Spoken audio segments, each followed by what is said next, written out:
21वीं सदी में भूत प्रेत पर यकीन करें? भूत पूजोगे भूत योनि में जाओगे, प्रेत पूजोगे प्रेत योनि में जाओगे, देव देवी पूजोगे तो देवगन योनि में जाओगे। ठीक है, लेकिन नेगेटिविटी वो होती है जैसे भूत प्रेत इनसे काम लेना है, या किसी भूत का घर पे आके सब चीज़ों को ख़राब करना, ठीक है, प्रेतों का ख़राब करना, किसी के घर पे कोई क्रिया कर देना, वो नेगेटिविटी होती है। ये नेगेटिविटी नहीं होती। अगर आप भगवान के पास जा रहे हो, आप मंत्रों का जाप करके साधनाएं करके मोक्ष का मार्ग बना रहे हो, तो वो नेगेटिविटी कैसे हुई? ये तो विचारधारा है अपनी। ठीक है, देखिए एक चीज़ हमारे गुरुजी कहते थे और आज मैं आपके माध्यम से कह रहा हूँ, भूत पूजोगे भूत योनि में जाओगे, प्रेत पूजोगे प्रेत योनि में जाओगे, देव देवी पूजोगे तो देवगन योनि में जाओगे। 21वीं सदी में भूत प्रेत पर यकीन करें? क्योंकि हम लोग सुनते हैं कि यार भूत प्रेत कुछ नहीं होता। आपसे एक सवाल करें? जी हनुमान चालीसा में विश्वास रखती हैं? हाँ, बिल्कुल बिल्कुल। उसमें एक लाइन है, भूत प्रेत वे साच निकट निकट नहीं नहीं आवे। तो विश्वास हो गया? तो ये भूत प्रेत आत्माएं, ये आपने अभी बोला कि कुछ आपने एक वर्ड बोला कि भूत प्रेत की अगर बात हो या अगर वो ऐसे आ जाए, क्या वाकई में किसी के पीछे भूत प्रेत छोड़े जा सकते हैं तंत्र की मदद से? देखिए, छोड़े भी जा सकते हैं और कई बार क्या होता है, पुराना समय आप उठाइए, पुराने समय में बड़े बुजुर्ग क्या कहते थे, बाल खुले खोल के मत जाओ, तेज परफ्यूम मत लगाओ, हाँ। रात को सुनसान रास्तों पे मत जाओ। अभी भी बोल देते हैं कई जगह पर। कई जगह बोल देते हैं, क्यों? क्योंकि उन्होंने वो अनुभव किया है। जो आज हम अनुभव कर रहे हैं या जो अनुभव हमने नहीं किया है, लेकिन हमसे पहले वाली पीढ़ियों ने, ठीक है, उन्होंने उन चीज़ों को देखा है। पहले के लोगों पे जो अनुभव था, क्या आज का वो अनुभव है? नहीं है। आज आप टेम्पल देखो पुराने ऐतिहासिक, ठीक है, कहीं पर भी इतने अच्छी कलाकारी के साथ बनाए हुए हैं, इतने अच्छे बनाए हुए, उस समय कैसे बन गए? क्योंकि उनका अनुभव, उनका ज्ञान आज के इस कलयुग से बहुत ऊपर था। एक्चुअली क्या होता है, जब तक कोई चीज़ हम पे बीतती नहीं है, ठीक है, जो चीज़ का हम अनुभव नहीं करते, हम विश्वास नहीं मानते। ठीक है, मैं ये नहीं कहता हूँ आप विश्वास करो, आप उसे मानो। देखो, लेकिन किसी चीज़ को गलत कहना और उसे नकारना भी गलत है। ठीक है, जिसने अनुभव किया है, जिस पे बीतती है ये वही जानता है। आज मेरे पैर में चोट लगेगी तो उसका दर्द मैं ही जानूंगा, आप नहीं समझ सकते। लेकिन कुछ लोग मॉडर्न होने की इस रेस में ऐसे दौड़ रहे हैं कि कहते हैं भ्रम रहा होगा, नहीं मानते, एक्सेप्ट नहीं करते हैं। देखिए, सबके अपने विचार होते हैं, सबके अपनी सोच होती है। लेकिन है, आप मानते हैं है? बिल्कुल है।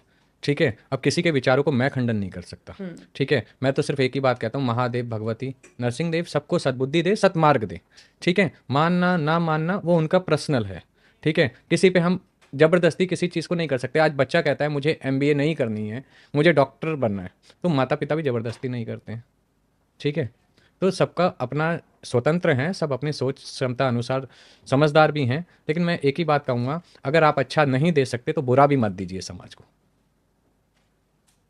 क्योंकि आने वाली पीढ़ी को आप क्या देना चाहते हैं ये हम डिसाइड कर रहे हैं। अगर आज हम अच्छा देंगे किसी को तो आने वाली पीढ़ी उसे ही ग्रहण करेगी। आज हम गलत देंगे तो कहीं ना कहीं वो गलत ही ग्रहण करेगी। इसलिए आज पहले के समय में संस्कार कितने थे, घर में कोई जाता था तो पैर छू के, ठीक है, स्वागत किया जाता था, 4 लोग खुश होते थे। लेकिन आज सब कटते हैं क्योंकि देना भूल गए। तो ये चीज़ें होती हैं छोटी छोटी। ये तंत्र ये भी सिखाता है सम्मान करो, प्रेम करो, ये नहीं सिखाता है कि गलती करो।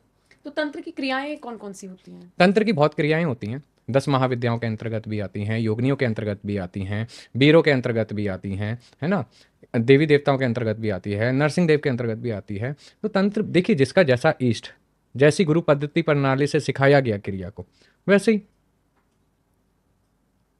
तो ये जो भ्रांतियां फैली हुई हैं समाज में कि मान लीजिए कोई तांत्रिक अगर हमें दिखाई दे जाए तो हम छोटे छोटे बच्चों को कहते हैं कि घर में चलो, एक भूमिका उनकी ऐसी बना दी गई है कि डरना है। बहुत ज्यादा दूर में नहीं जाऊंगी, आप महाकुंभ में देखिए अघोरी साधु आए हुए थे, उनसे भी लोग इस तरीके से बिहेव करते हैं कि नहीं नहीं उनसे दूर रहो। ये जो मिसकंसेप्शन है अघोरियों को लेकर, हालांकि अघोरी पर हम आगे चर्चा करेंगे, लेकिन कुल मिलाकर तांत्रिक को लेकर डर जाना, तंत्र को लेकर डर जाना, इस भ्रांति को कैसे आप दूर करेंगे? देखिए, इस भ्रांति को दूर करने का एक ही मार्ग है, ठीक है, सत्य को समझना। 5 उंगलियां बराबर नहीं होती हैं। उसी प्रकार हर काला कपड़ा पहनने वाला, ठीक है, अघोरी भी नहीं होता। हाँ बिल्कुल। ठीक है, जिस पे ज्ञान होगा, जो सही मार्ग देगा, वो डराएगा नहीं। अघोर यानी सरल, जो घोर ना हो। ठीक है, बाकी क्या है, देखिए, मनमुखी होना और गुरुमुखी होने में दोनों में फर्क होता है। जो गुरुमुखी होगा, जिसे गुरुओं से ज्ञान मिला है, ठीक है, जो गुरु परंपरा से चलता आ रहा है, ठीक है, वो सदैव देना जानता होगा। लेकिन जो मनमुखी होगा वो कुछ भी बोलेगा और कुछ भी मांगेगा। यहाँ भेद है।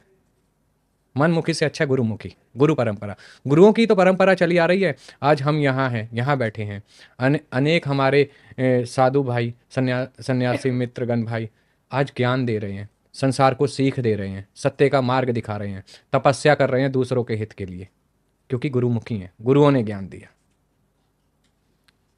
मनमुखी परेशान करता है। अब घर में ही ले लो, बच्चा मनमुखी होता है ना, वो धम मचा के रखता है। लेकिन गुरुमुखी होगा, अपने गुरुओं की बात मानेगा, उसको आगे बढ़ाएगा तो। संस्कार मिले होंगे तो वो, आप कहोगे सिट तो वो बैठ जाएगा, आप कहोगे ये नहीं करना तो वो नहीं करेगा, क्योंकि आपने सिखाया, बताया, सही गलत का भेद बताया। आप बहुत साल से साधना कर रहे हैं, आपके जीवन में कितना परिवर्तन आया है? शांत हो गए हैं, सत्य को स्वीकार किया है कि हम जिस भ्रम में जीते हैं कि ये मेरा है, ये मेरा है, ये मेरा है, ये मैंने कमाया है, ये मैं लेके आया हूँ, ठीक है, मैंने तो अपना शरीर तक नहीं कमाया, ये भी किराए का है, उड़ जाना है। और हम कहते हैं हम, ये मेरा है, छाती पे रख के कौन ले जाता है? एक इंसान बता दो, लकड़ी भी नहीं जाती है छाती पे रख के, जब हम मसान में लेटा होता है ना तो वो भी जल के राख हो जाती है। मरते हुए लास्ट चीज़ वही होती है शरीर पे, वो भी मसान में राख पड़ी होती है। और फिर भी हम इसी अहंकार में जी रहे हैं, ये मेरा है, ये मेरा है, ये मेरा है। रिश्ते खराब हो जाते हैं मेरे मेरे के चक्कर में। और हो रहे हैं, हम तो देखते ही हैं। वृद्ध आश्रम खुल गए। बिल्कुल, और तादाद बढ़ रही है उनकी। क्यों? क्योंकि मेरा है, मेरा है, मेरा है। ये मेरे मेरे से नहीं, जिस दिन हमारा हमारा होगा ना, उस दिन विचार ही बदल जाएंगे। जिस दिन सत्य पता चल जाएगा कि आए हैं, जाना है, किराया है, बस किराएदार बन के घूम रहे हैं यहाँ पे। आज कहते हैं मैंने मकान बनाया, मैंने घर बनाया, मैंने कुटिया बनाई। आपने बनाई, लेकिन कब तक के लिए, कल का पता नहीं। बनाना अच्छा है, रहना अच्छा है, भगवान सबको उन्नति दे, लेकिन साथ में बुद्धि भी दे, प्रेम करना सिखाए, भाइयों में प्रेम रहे, माता पिता की सेवा करना सिखाए, तो वो कहे ना ये हमारा है, तो उसमें आनंद है। मेरा कहने में आनंद नहीं है। ये तंत्र सिखाता है, ये ज्ञान अंदर से उदय करवाता है, ये है तंत्र, ये है गुरुवाणी जो आपको इंसान बनाती है।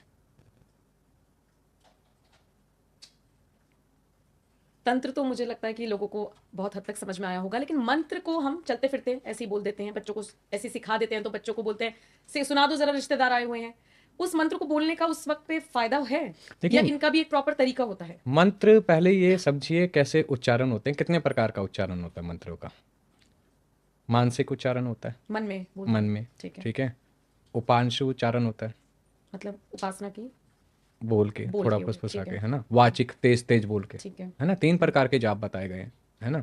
तो आप किस जाप से करते हैं, किस भाव से करते हैं, मंत्रों की अपनी संज्ञा होती है, ठीक है।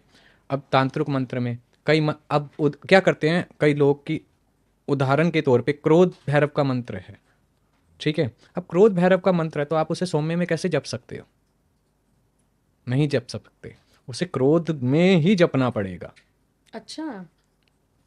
वो भाव से ही जपना पड़ेगा। देखिए, मंत्र तब तक काम नहीं करते जब तक आपको मंत्र की ऊर्जा और उसके स्वर ज्ञान का नहीं पता है। और ये ज्ञान कौन देगा? ये गुरु ही देता है। देखिए, हर मंत्र की अपनी एक फ्रीक्वेंसी लेवल होती है, ठीक है। हर शब्द का अपना एक बोलने का तरीका होता है, ठीक है। कैसे मंत्र को कहाँ खत्म करना है, ठीक है, मंत्र को किस शब्द पे उठाना है, ये भी जानना बहुत जरूरी है।